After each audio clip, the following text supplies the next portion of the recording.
Siapa? Lisha ngantuk.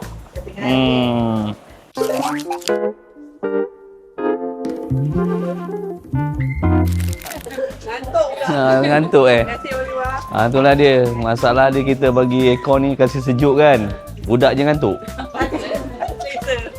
Hari tu yang YB. Oh, yang sebelah sini. Ini balai raya punya. Oh, ni cikgu punya ni. Bukan pembantu. Pembantu. Mana? Kita ada 6 cikgu kat sini. Kan? Berapa orang satu kelas? Awak bantu ke cikgu? Kita ada 6 orang cikgu. Tapi bila kat luar nampak awak yang macam cikgu. Dengan kita orang selalu orang. Mana ekornya? Satu. Sejuk tak? Atuk nak tanya sejuk tak kelas?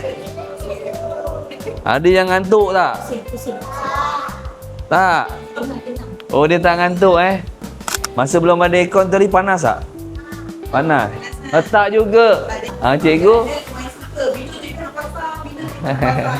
Berapa orang ajar? Yang ada 3 orang. Apa cikgunya? 3 orang. 3 orang. Berapa sesi? Ada 2 sesi. Pagi dengan petang. Pagi petang. Lepas ni ada lagi satu sesi lah. Satu sesi saja. Oh, pagi 2. Terima kasih bagi cikgu sejuk. Temperature memang 21 lagi lah. Ada so untuk tadika tak ada problem lah dia orang daripada tahun 5 dan tahun 6. Tak sofa tak adalah sebab hari tu yang ada masalah itu kita dah mohon. Dah mohon yang 2 tahun lepas tu dah ada sebelah petang tu. Baru mohon 2024. 2024 Itu yang saya mintakan kan? Itulah dia. Kau ni. Thumbs up, thumbs up. Thumbs up. Good. Tunjuk good.